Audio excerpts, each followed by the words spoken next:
교도소에서 온 요한의 편지.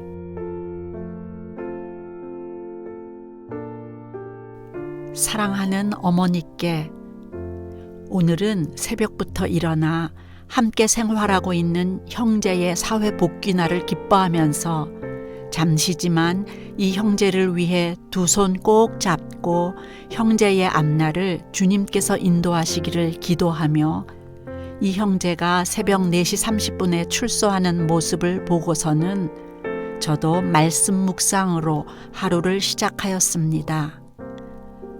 어머니, 하나님의 말씀으로 하루를 시작하는 이 기쁨, 또 하루를 말씀으로 마무리하는 이 행복은 오직 말씀을 가까이 하고 매일 먹는 일정한 음식보다 말씀을 더 귀히 여기는 사람만이 이 모든 기쁨의 작용을 알 수 있을 거라고 생각이 듭니다. 오직 기도만으로 수만의 고아와 셀 수 없이 많은 기도의 응답을 받았던 고아의 아버지 조지 뮬러도 처음 신앙생활을 시작한 3년 동안은 성경 묵상의 소중함을 미처 깨닫지 못했다고 하며, 그는 그때 당시를 회상하면서 이런 고백을 했다고 합니다.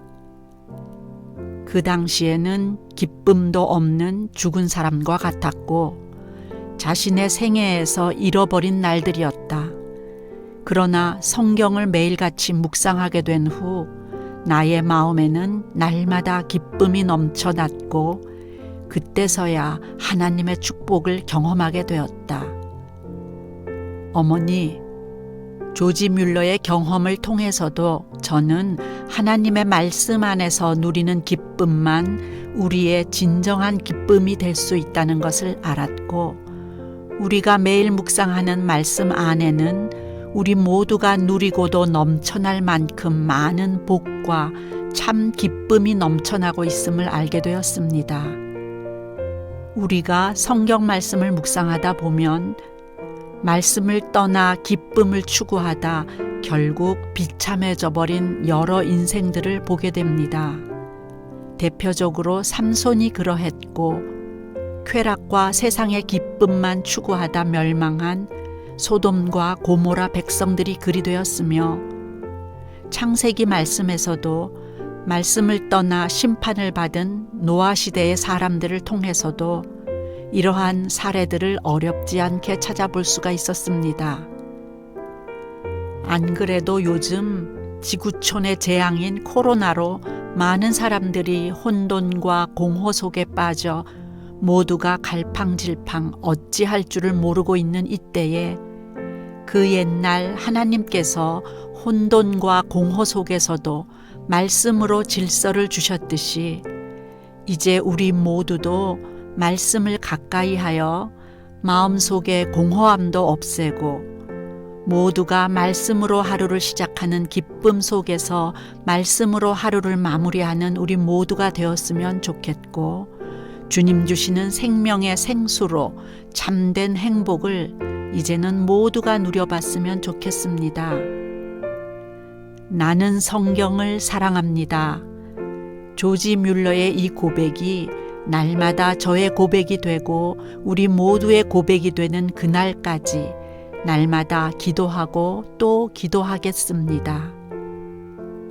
이제는 폭염과 열대야가 물러가면서 밤낮으로 성경 묵상이며 독서하기에는 정말 좋은 시간이 된 것 같다는 생각이 듭니다.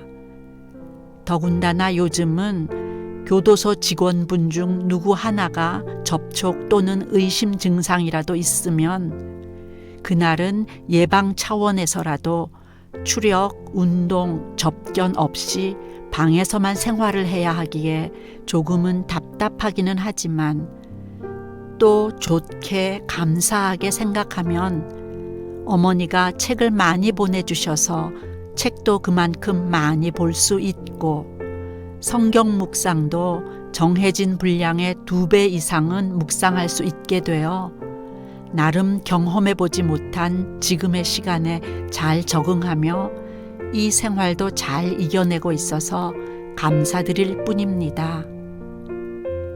2015년 어머니를 만나고 나서부터 시작한 성경 묵상도 이제 21독을 끝내고 22독째 신약 묵상도 끝내가니 아마도 올해는 다른 해에 비해 조금 더 말씀 묵상도 하였고 암송도 배나 수확이 있을 듯합니다. 어머니, 제 삶 속에서 예수님께서 나의 주인이 되시니 이제는 하나님께서 평강으로 마음을 붙들어 주시네요. 날마다 기쁨 속에서 주님 알아가기를 원하며 마음 지키는 것에도 최선을 다하겠습니다. 처음 신앙생활을 시작할 때부터 어머니가 말씀 읽기와 암송을 가르쳐 주셔서 말씀 사랑이 일상화가 되어서 너무나 감사합니다. 어머니, 저보다 앞서 걸었던 믿음의 선배들 중 다윗과 요셉을 좋아하는 저는 특히 이 두 사람의 믿음을 더욱 담기를 원합니다. 어머니가 예배실에서 면회를 하는 시간에 요셉에 관한 이야기를 다시 한 번 더 자세히 해주셔서 요셉에 관한 모든 이야기를 다시 보게 되면서 제가 왜 그토록 요셉의 믿음을 담고자 하는지 또 왜 그토록 배우려 하는지를 다시 한 번 더 새겼습니다.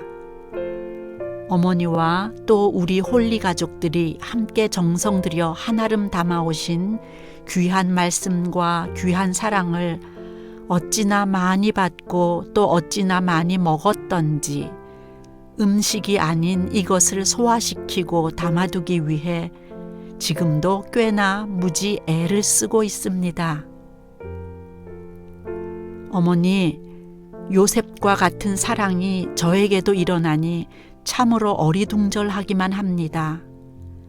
매번 이런 넘치는 사랑을 받을 때마다 제가 과연 무엇이관데 이런 넘치는 사랑을 받게 하시는지, 이보다 더 훨씬 미치지 못하는 사랑을 제게 주신다고 해도 저는 똑같은 생각을 매번 똑같이 할 것 같은데. 어머니, 저도 기분 좋은 상상을 해보았습니다. 어머니 말씀대로 홀리네이션스를 섬기며 제가 잘하는 운전을 하면서 저를 필요로 하는 모든 곳에 마음을 다해 사랑으로 섬기는 일을 하는 그런 기분 좋은 상상을 말입니다. 제가 그런 자격이 있는지는 모르겠지만 제가 쓰임받을 곳이 있다면 그때는 무엇이든 주저앉고 무슨 일이든 최선을 다할 것입니다. 주님께 맡긴 자요, 주님의 길을 가려는 자, 저 요한이 이제는 뭔가 받는 일에 그치지 않고 무엇이든 주는 일에 더 익숙해지고 싶습니다. 항상 귀한 가르침, 또 귀한 것을 보게 하시고 풍성한 마음을 갖게 하시는 우리 어머니께 너무도 감사드립니다. 어머니, 늘 넘치는 사랑만 받고 저도 조금이라도 이웃사랑에 섬기고 싶다고 1년에 200만 원씩을 나누는 일을 지금까지 나름대로 하고 있는데 금년에는 직접 송금을 이곳에서 해줄 수 있다고 해서 그렇게 홀리네이션스에 송금을 하려고 준비하고 있습니다. 이곳 노역장에서 일을 하면서 저도 꼭 필요한 곳에 나눌 수 있게 하신 하나님께 감사한 마음입니다. 어머니 많이 사랑합니다. 사랑하는 아들 요한 올림.